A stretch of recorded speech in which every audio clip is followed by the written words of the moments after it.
There's a controversial video circulating all those junk food brands that you're endorsing. On another side, we have a video of you in a podcast, your own, I think, health podcast, where you're like, oh, I stand for health and I believe in health. So a lot of people are calling it's hypocrisy. What's your take on this?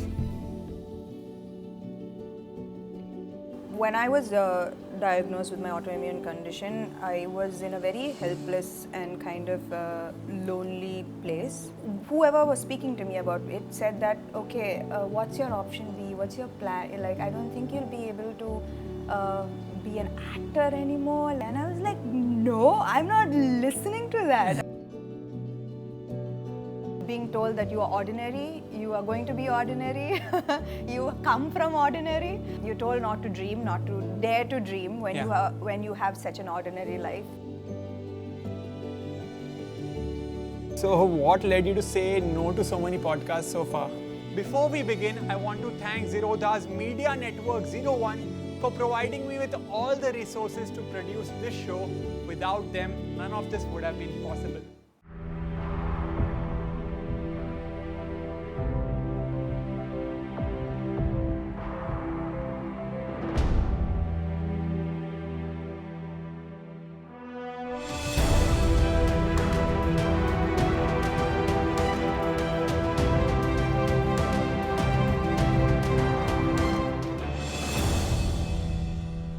I want to start off in a typical Foodpharmer style.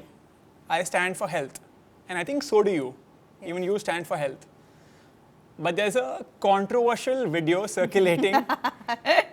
There's a very, very controversial video of you circulating on social media where there are like 5-10 really, like, the poster boy of junk food. Correct. Yes. All those junk food brands that you're endorsing. Mm-hmm. And on another side, we have a video of you in a podcast, your own, I think, health podcast, where you're like, oh, I stand for health and I believe in health and I don't want to have junk food. So a lot of people are calling it's hypocrisy. Mm-hmm. That, on one hand, you're promoting the junk food and on the other hand, you're having a health podcast. So what's your take on this? It's funny when you, growing up, you make a lot of mistakes and everything is online and it's permanently documented. When I entered this industry, the symbol of being successful was how many projects you have, how many brands you endorse, how many brands want your face on their products. And that was a symbol of your success. And I was not going to ask any questions. I was very happy that all of these big multinational brands wanted me as their brand ambassador. I considered it a symbol of recognition, fame, and that I have arrived. I mean, that's what everyone around told me, that I have arrived, that this is the proof. Also, that was from a very long time ago, where I myself was eating all of those things. Yeah. I mean, in my 20s, I thought I was invincible, that anything I did would have zero repercussions, would have zero effect. But today, I couldn't be more wrong about the decisions I made and also what I did to my own body. I mean, my younger self should apologize to my older self for the nonsense that I did growing up, and which is also a reason why I would love to tell my young followers to not think that they are invincible now at this age. At 20 you have so much energy, you eat everything, you do everything, and you think that you'll be absolutely fine. But I have learned the hard way that it is not. And those endorsements that are floating around are from a long time ago, a very long time ago. And to be honest, my current managerial setup, they're extremely disappointed in me because I had to let go of almost 15 brands just last year. And of course, that's crores and crores of money. So you now no longer do all those ads? Absolutely none. In fact, every time there's an endorsement, I vet it with almost 3 doctors Wow. before I endorse a product. And yes, I have given up and said no to more than 15 brands just last year. Yes. Wow. This message, I don't think most people know about this. I think you can, if you want to see it, it's very obvious. I want to do better. That is my goal, that every day I want to do better. I want to be better than I was yesterday. And that has been my goal for the longest time, for as long as I can remember. Oh, that's very powerful, and thank you for opening up.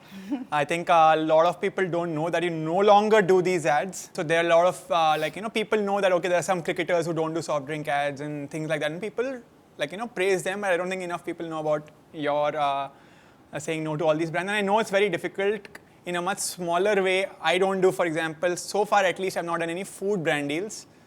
And I was so scared again that what if I make a mistake?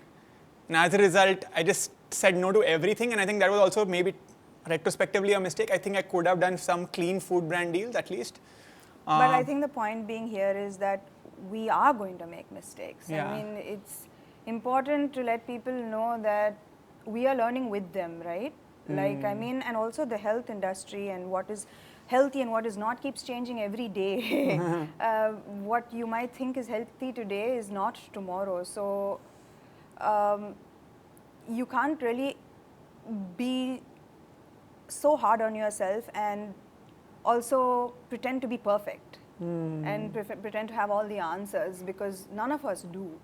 We can only strive to do better. So I think that people already see you for who you are, and they know that your ambition is tied to purpose. Yeah. And not just ambition at any cost, right? Yeah. Not just Conscious capitalism. conscious capital. Oh wow, I didn't see that. Yeah. Conscious capitalism. Yeah, so yes, it's not, absolutely. I'm not anti-capitalism, but you have to just do Absolutely it you can't be mindless capitalist, you have to be conscious capitalist. Yeah, so I probably lost all of that money last year. And in turn, I actually doubled down. I took all of my own money and I put them into a whole bunch of startups that I believe in. And that might work tomorrow, might not work tomorrow. But I got to build something that was tied to my purpose. And tomorrow, if it becomes big and successful, I did take the risk at a seed level. So you've obviously been in a lot of TV interviews, but you've not really, as far as I've seen, not really been on any major podcast. So what led you to say no to so many podcasts so far? We all know what has been clickbait for me over the last few years, even if I've never said anything, it was never my intention to. So I'd rather stay away and not fuel it, not give it wings. This podcast, I know, is also because it's centered around health and because it's so different, and I get to not be an actor and be a host, is like one host with another host on health. So I think that's something that I'm passionate about. And thanks for saying yes to this. And also I love what you're doing, and I think it's very important what you're doing, and I thought that it's time we talk. Rethinking India, big deal, no? I feel like it was just yesterday that I was like, who's this person? Follow. He seems interesting. And I think I DM'd you, didn't I? You were, I think, following me, and I didn't know you were following me, and it was a pretty big deal for me, of course. And then I suddenly saw you resharing a story with Label Padhega India. I started Label Padhega India, and you suddenly put up a post of Label Padhega India. And I was like, wow, what is this, this major celebrity resharing my post and resharing my movement, Label Padhega India, because I was trying my best to get it big. Oh, it got really big. I think what you're doing is extremely special. It's also very hard. I know of all the lawsuits. I think I know quite a bit about what has happened and what you have had to endure to get to where you are right now, which is absolutely deserving. It's not easy every day to wake up and go to war, is it? It's not easy. Yeah, every day there's something new. Really? And the challenge is that I can only speak about 20-30% of what I actually go through. So far, whenever I make a video, I never blur logos. I never, lawyers recommended me take a rhyming word. So don't say the name of the brand, say something rhyming. Oh, right. But I never do that. I always take the names of the brands, which is why I get into trouble a lot. But sometimes they go very extreme. They hire like really senior lawyers. They charge like 4-5 lakhs for like a 20-minute hearing. And unless I also hire someone senior, I'll lose the cases. So I also need to hire someone senior. Thankfully, there are some lawyers who work for a much more subsidized rate for me. But it's not easy at all. Yeah. Even a lot of parental pressure as well. Like, on the good days, they're like, oh, you are shooting with Samantha, and they'll be like very happy. But then the next day I get something legal and then like, why are you doing this? Go back to your job in the US. Thing like that. What made you, how did you decide to do this, to take this much on? It's not easy.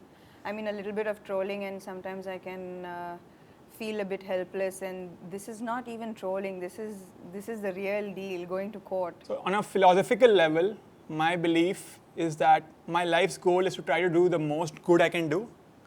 And in order to do the most good I can do, I have to solve a big problem. So what are the biggest problems in the world? One of which is health. When you use the word healthcare, most people think of hospitals and medicines. But hospitals and medicines is not healthcare, that's sick care. Once you are sick, you go to the hospital and you go to you take a medicine. True. I wanted to focus on healthcare. Right, I feel like this podcast, I'm going to be interviewing you more than you interviewing me. When did you, like usually there's a catalyst, right? Like something that drives you to make such a drastic change to your life, like moving from the US. Like I know what was my catalyst, but what was yours? I mean, did you have something on a personal level affect you? When I was in the US, I was working at a consulting company, and our clients were major food companies. All the food companies that I criticize now were my clients back then. I was advising them. No way. Yeah. See, now I know the story. I love the story. So you were an advisor. Essentially, yes. And to all these food companies that are now... What kind of advisor? Essentially, just a consultant. Like, they come to you with problems and like, that why is my sales not growing? Why is my market not growing? Like a strategist. Strategy consultant. Ah, right, okay. And I used to notice, like, when we are coming up with strategies and when they should even present their strategy, they should often say all their growth in the next 10, 20 years is coming from South Asia, like mainly India. So all these junk food companies, they realize that the US and Europe market is saturated because they've already grown as much as they can. So now they want to dump all their junk food in India in the next 10, 20 years. So I wanted to, I realized, okay, now they're going to pollute India with all their junk food. They already have started in the last 10, 15 years, but now they're going to further increase. And I have the knowledge and the privilege to fight against some of these companies. And I know some of the insider information as well. So why not do something about it? I also studied nutrition 10 years ago. A lot of people don't know about this. Oh, wow. So I have some background in nutrition as well. So I can use that knowledge to my advantage and sort of expose these companies and showcase the truth to the people. Right. Wow. That is a lovely story. Yeah. So I use my whiteboard in all my videos, so I thought I'll get it here as well. Full nerd you are. No, I love it. I love it. That's the consulting side and the MBA side coming here. So yeah, everyone knows you for your movies. So everyone knows all the movies you've done. I want to talk about all the rest of the stuff which you are doing, because a lot of even maybe your hardcore fans also may not know some of these. Right. So if you can just tell, these are some of the things I got from Wikipedia. I think my first venture was Saaki. Okay. So Saaki is a clothing brand. It was my first ever venture. Okay. And it still exists today. Nice. So that's pretty difficult for a first venture. For a first venture to exist, I've been told. So I've also been told that not many celeb clothing brands stand the test of time. Yeah. And we did go through a hard time with Saaki, and I actually invested my own money as well into Saaki. How long has it been? I think just like a month before COVID hit. Yeah, so it was hard times. Yeah, that's Saaki. Okay. Next is Ekam Learning Center, which is early learning. My mom was a teacher. I do believe that everything we do as an adult, so many things that we do as adults, are linked so closely to our experiences as children. And it was really important for me that I had some part to play in these formative years for kids. So I think everything that is on this board has a lot of meaning and connection to my life. Being told that you are ordinary, you are going to be ordinary, you come from ordinary. You're told that, right? Yeah. You're told not to dream, not to dare to dream when you have such an ordinary life. In fact, when I meet many kids who come from a simple background, and they always are very scared of dreaming because of the disappointment. The India that we are living in today is dream your biggest dream. Yeah. I mean, you and I are living examples of the fact that 100%. you dream your biggest dream. Yeah. So a dream should be bigger than the fear of failure. Yes. Every single one of these steps has been fear first, Yeah. fear of failure first, and then the next step, right? I never went into any of these ventures with absolute confidence that I am going to be so successful, because every penny that I've earned to put into these companies has been my hard-earned money, come from nothing. And you're not coming from a movie background or anything. Yeah, no, I have. In fact, I couldn't study further, and hence I was modeling a little bit in school and in college, and so this path just happened, not by choice, but by having not many options. Wow. It's kind of crazy how not having options can lead to almost like, at least publicly, it seems like a dream life. Right. But it's crazy, right? Like, if you potentially had a lot of options, then you potentially may have been doing something completely different. Completely different, yeah. So sometimes we question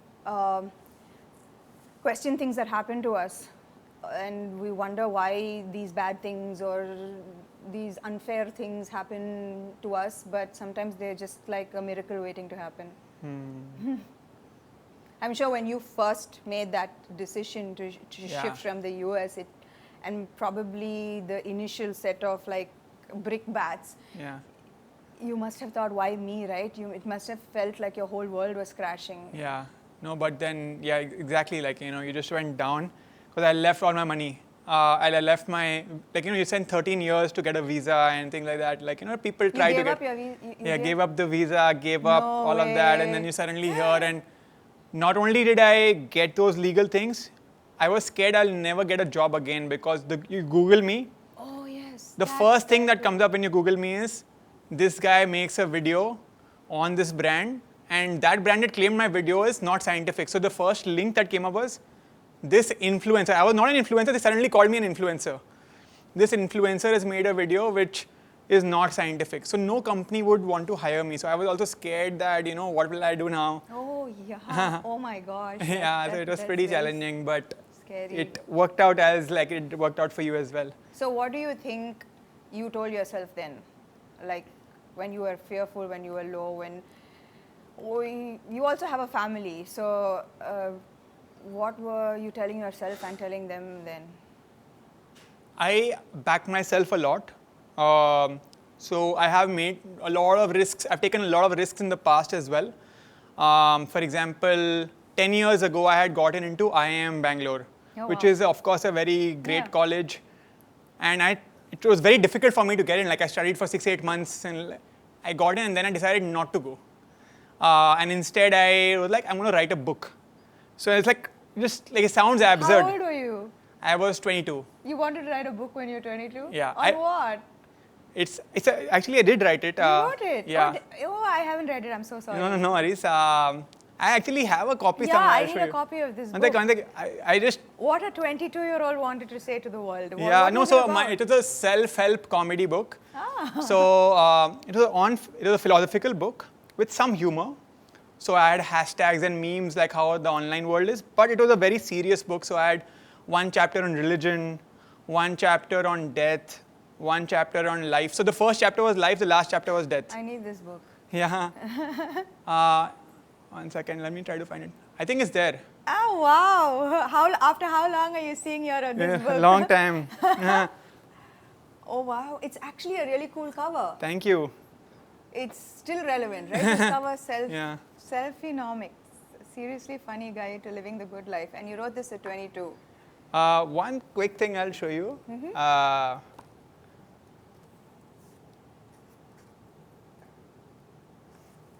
have a whole chapter on nutrition label. At 22? Yeah, and a lot of people think I just made this video and I went viral. What people don't know is that 10 years ago also I had the same message.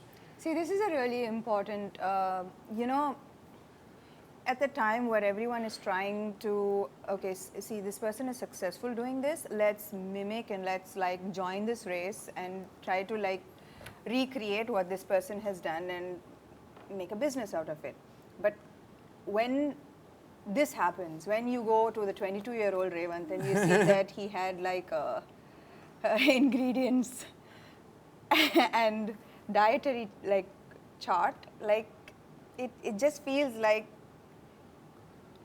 there is hope and there are people whose lives are connected to their purpose.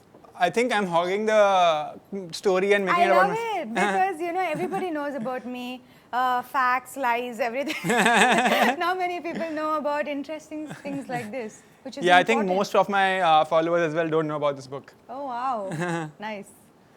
So we spoke about Saaki, Ekam. Now what is the next thing you did? Pratyusha. Okay, and what's that? Pratyusha Foundation is a foundation for kids and women.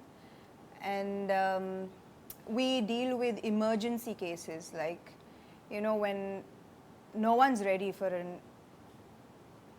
a sudden accident or a sudden health issue, especially when you're trying to make ends meet. And I started it 2012 or 2013 when I started it because I remember my mother always giving even when we didn't have. And I thought that she would be proud of me. It was a part of her. It was a piece of her. My mom is very soft, very naive, but I think she has had a very strong effect on me. I think my feminine, caring qualities come from her. So what did you do next? During COVID, do you remember there was this fear of not having food, not getting groceries, not being allowed. And I was wondering, how can we be so dependent and not be self-sufficient? And I was like scrounging the internet and I found this hydroponics system online where you could grow your own food even if you were staying in like high-rise buildings and in apartments. You didn't have to have like a big garden and soil, so you could do hydroponics. And I was like, this is interesting, let me see. And it also was really quick, right? Like in a week you get so much produce.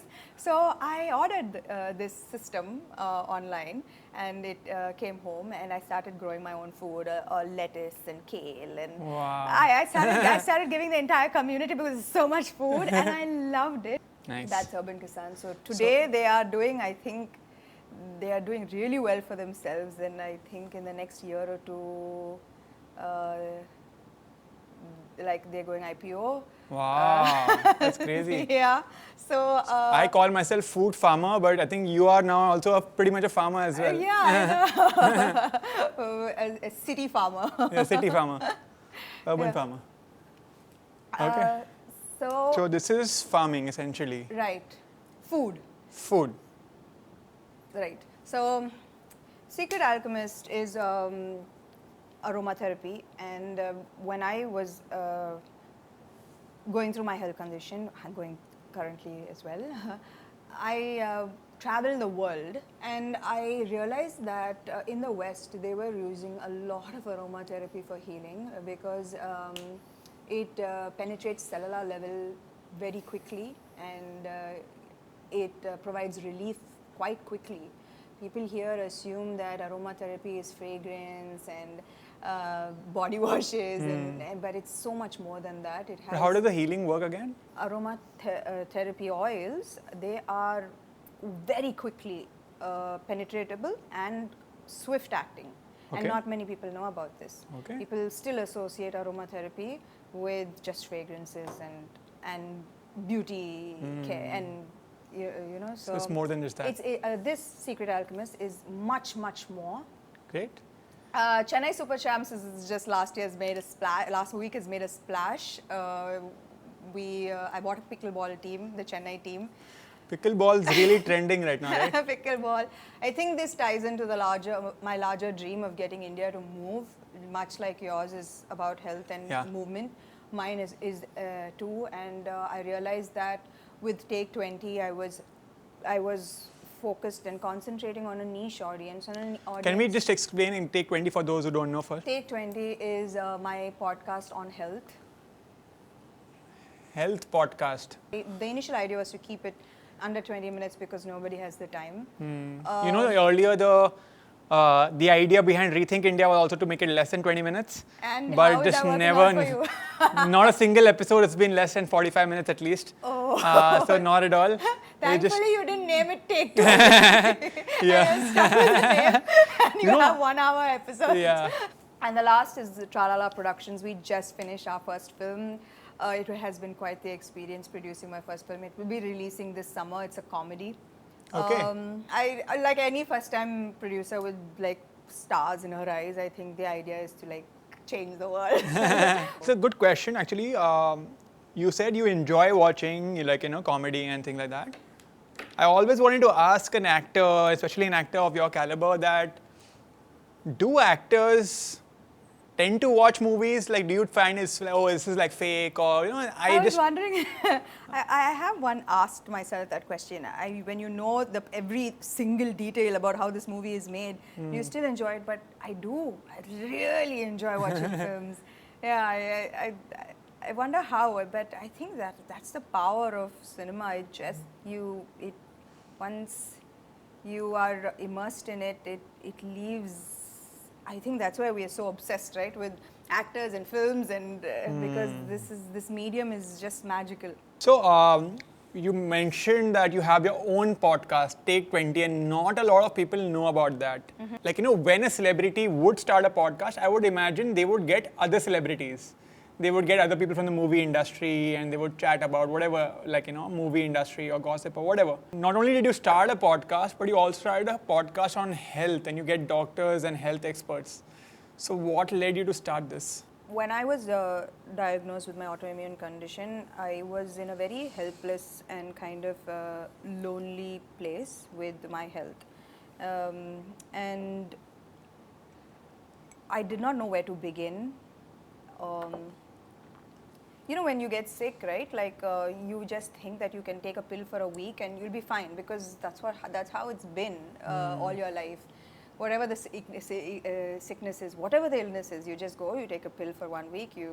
But this is not like that. It's chronic.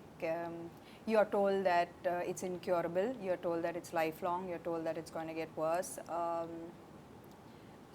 And this was at a point where I was raging too. Like I had my whole life in front of me, and so many dreams and ambitions and career, and so I want to sign this film and work with that person and work with and everything was came to a grinding halt. And I felt really helpless. And whoever was speaking to me about it said that, okay, what's your option B? What's your plan? I don't think you'll be able to be an actor anymore. What's your option B? And I was like, no, I'm not listening to that. I was like, what do you mean option B? No, there is no option B. I'm going to beat this. But it took me a long time for me for it to sink in that it was not going to get better in 1 month, 2 months, 3 months. It was going to take years. And it was a lonely journey. And I went down many rabbit holes of what worked, what didn't work, many months and years. It went into years. And I realized that some days were so hard, and I realized I don't want anyone to go through what I'm going through right now. I really don't want them to. There is a lot of health gyan on the internet. Yes, there is an overload of health gyan on the internet.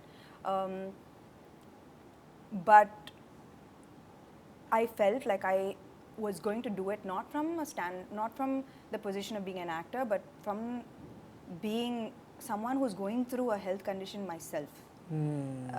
So that's the difference, right? This is not just a podcast. It's a podcast. I'm a student myself, and I want to learn from people who have helped me, from things that have worked for me, and so that no one has to feel that helpless like I did. Which is why there are no sponsors, and there will never ever be any sponsors on Take 20. No doctor needs to ever pay to come on my podcast. They just have to make sense, and their protocols just have to work, and should have worked on me as well, because most of the things that I talk about on the podcast are protocols that I have followed myself, that have worked for me, and I'm in a position right now where I'm not just surviving, I'm thriving. Like I feel better and more energetic than I have ever. My idea is to not tell you that this is the way. My idea is to give you that power where you become the captain of your ship, and you're not the innocent bystander passenger in a ship that somebody else decides. No one should be deciding for you. You should be given that information. You should be able to make informed choices for yourself with that information that is given to you. So it was basically very purpose driven, that because you were going through, of course, all your health issues, you wanted to try to make sure other people have some support when they go through their health issues. Yeah, and also like you said, right? You said that why even get there? Why even get to that position of being sick if you can stay healthy forever? So healthcare, not sick care. Yeah, healthcare, not sick care.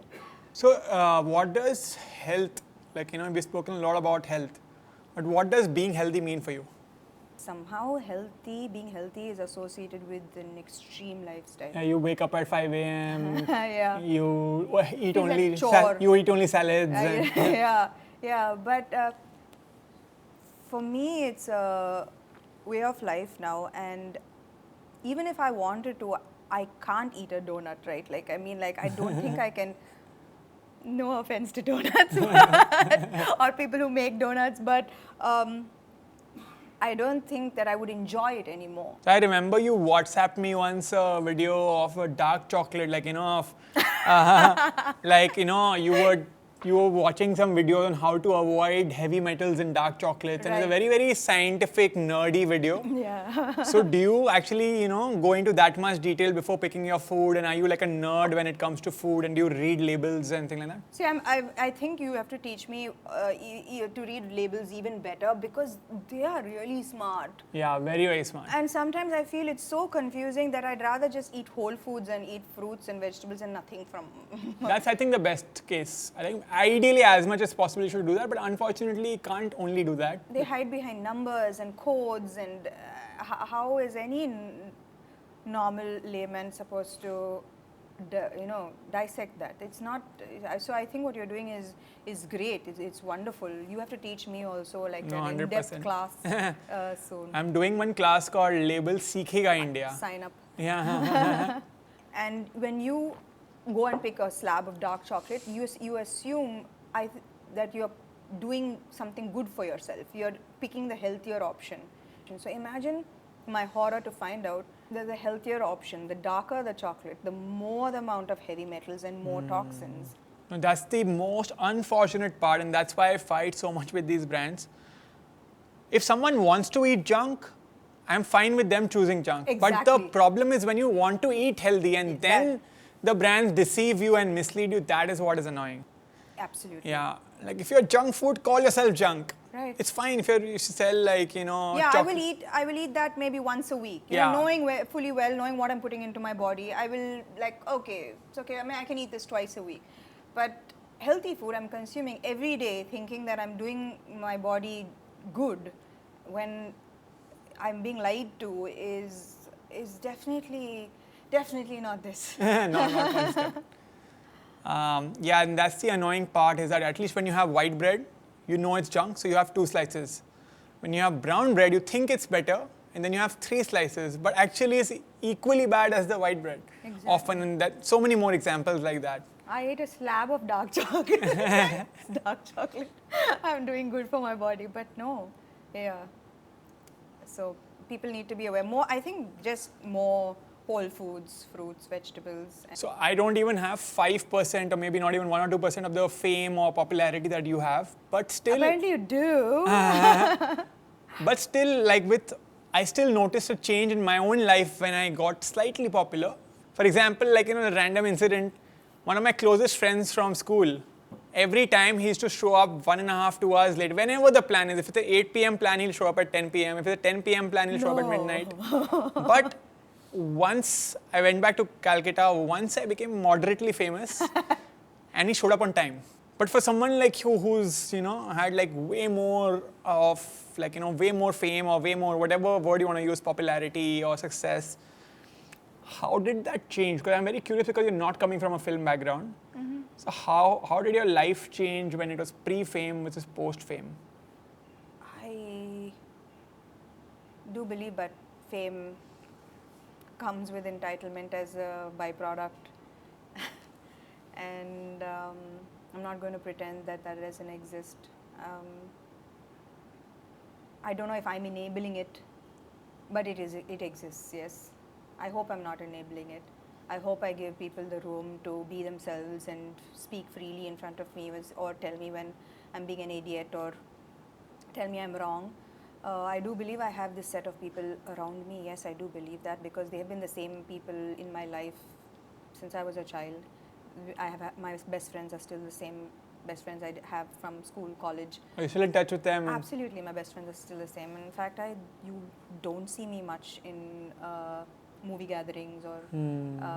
Yeah, actually, now that you think of it, I don't remember seeing you in any of those videos and parties and things like that. Yeah, I don't go out much. I'm very much a homebody. So, as an actor, do you feel like you need to portray a perfect life? Like you did mention that you're not perfect in the beginning and no one is, and everyone makes mistakes.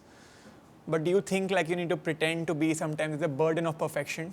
This is a generation that is so digitally literate that they can sniff out inconsistency or They'll have a video trending. This is what she said when she was early 20s. Now this is what she says now. Yeah. But you can't carefully project, which people are trying to do these days. Carefully project particular image. A particular image, yes, very carefully curated particular image, and you're working with a generation that is far smarter than you. Yeah. Don't even try. Yeah. So you have to be real, and that's what the audience also wants you to be real. But unfortunately, sometimes they also want you to be perfect. That's the challenge, I guess, that they want. I think my audience has stopped asking me to be perfect. They've given up. They've given up on ever expecting perfection from me. They're like, okay, today she's doing good. Tomorrow she's going to make a boo-boo, and we're okay with that. So I think that I've carefully prepared them to expect both, and also that takes a lot of pressure off of me. I mean, I don't sit here pretending to be perfect. I've made more mistakes than most people have in their lives, and I'm not proud of them, or I don't know the situation in which I made those mistakes as well. If I could correct them, I would. But all I can do right now is apologize for any of the mistakes that I have made and commit to doing better. Yeah. I faced in my own level that pressure that I'm fighting for social causes. So there is a connotation of this guy stands for the truth. And that I found very, very lot of pressure on me that, what do I do? Right. Whether it's a brand deal or whether it's anything, is so much pressure. And I also, myself also obviously want to be accurate. I don't want to, whatever research I'm presenting to the audience, I want it to be accurate. But there's always been so much pressure that what if I make a video on this food product and what if I'm wrong? I think what you did recently, you put up a post saying, guys, I'm feeling extremely pressurized. Yeah. Right? You put it on You allowed your audience to feel like your family and say, help me make this call. Yeah. And I think I respect that. Oh, I thank like you. that. You are making me responsible for your decision as well. Yeah. So help me make this decision. I don't know. I don't pretend to know that I know everything. I feel like I should do it, but also there's a part of me that feels like I shouldn't do it. You help me make the call, which is a great thing to do. So that's what I plan to do in the future as well. Anytime I'm confused, or even if I'm not confused, I want the audience to be a part of my journey. So I'll just put up a poll. Whatever they decide, I'm going to do that. Obviously, there'll be some sensibilities of my own as well. Like, for example, the show name itself, Rethink India. Earlier, it was going to be Rethink Everything. That was the name of the show. Right. Then I gave 3-4 options to the audience. Rethink India, Rethink Everything. And 1 or 2 more options. Dreamers and Thinkers was another option. And then they picked Rethink India. Oh, lovely. And they voted. And I think that is the best name, actually. Yeah. I mean, it's not too esoteric, and it feels like a movement. So we spoke a little bit about your own production house, Tralala? Tralala, yeah. Tralala. So I had read somewhere that you all pay equally to both men and women. Yeah. So how's that been, and like what led you to do that? I mean, it's natural, right? Yeah. Like, I've been in many films where you're not really sure why, but you are paid dramatically different salaries for the same number of days and the same kind of role. I understand the big films where it's hero driven and the heroes pull people to the theater, and I do understand that there is a difference, but there were also films where it was an equally demanding role, and there was this stark difference, right? So, I mean, 15 years I've been in the industry, and what I try to do right now is to not repeat the mistakes that were apparent to me, right? That in my lifetime I can't do anything about my situation, but I can do something about the future. And if I don't, who will? Like, you have to put your weight behind things that bother you. I do believe that you will find your purpose in the things that bother you. That has been my mantra, that my purpose is in the things that bother me. And everything that I am building is around things that bother me. I've always wanted to know, do you feel the difference that you are making? Like, do people come to you and tell you that they've changed this and that about their lives? Yeah, like all the time, and I've been very fortunate, but like especially when I'm in an airport or somewhere there, like a lot of people will come, and like I was giving my grandfather this particular packaged food, thinking it will help them. But after I came across a Label Padhega India movement, I stopped giving that and I started giving my grandfather something else, and now his health is better. So there are a lot of messages like that all the time, that a lot of parents message me all the time that they were giving this particular product to their kids, thinking it will make their kid grow taller. And now they realize it's just filled with sugar. So there are a lot of thousands of messages like that which come in all the time. One of my sweetest messages which I've ever gotten is a mother said she named her child Revant. No, really? Yeah. That is so sweet. And she was like, I like the courage and bravery that you have, and I want my son to have the same bravery and courage. So she named her child Revant, and she sent me an email. Yeah, so that was very sweet. But yeah, it's been very amazing that these kind of messages. Also, one other thing, it's sort of funny. I have unofficially become the food safety man of India or something. So anytime someone is in a restaurant and they get a wrong order, suppose they ordered something veg but they got non-veg by mistake, they'll email me. Or suppose they got or they'll get a hair in their food, or they'll get an insect in their food. So during lunch hours and during dinner hours, I don't check my phone because from 12 to 2, I get at least 20 emails that I got an insect. That's hilarious. You have become a food safety officer of India. No. The number of... I find this hilarious. That's it.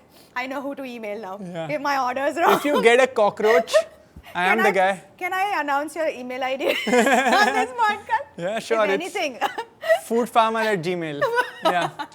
I'm not going to do that. But I'm not joking. I have seen more cockroaches than probably most people have ever seen because you open my email, cockroach, insect.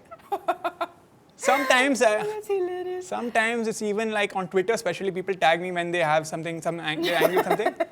So their food will come 1 hour late.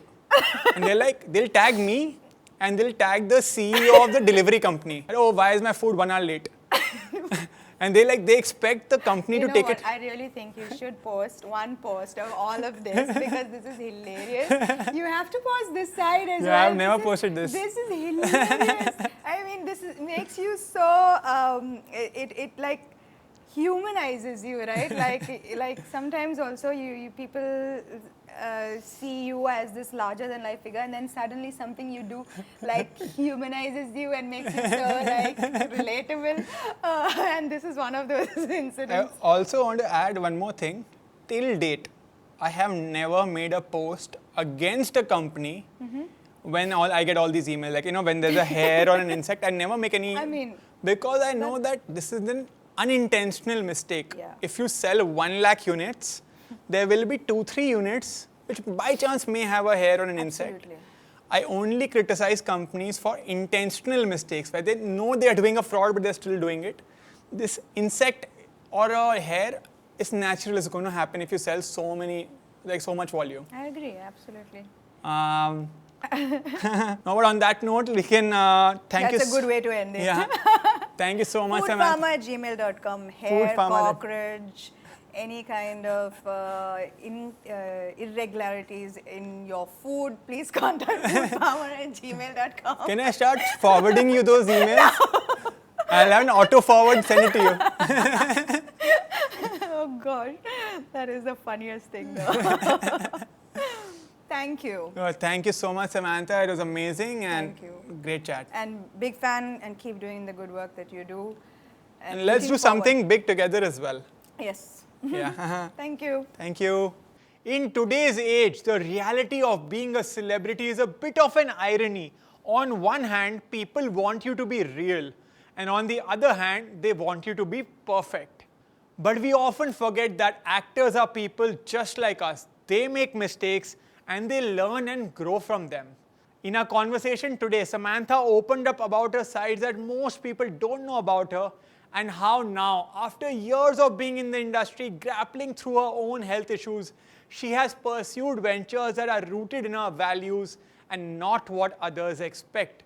I want to end today's episode with a line that she said today.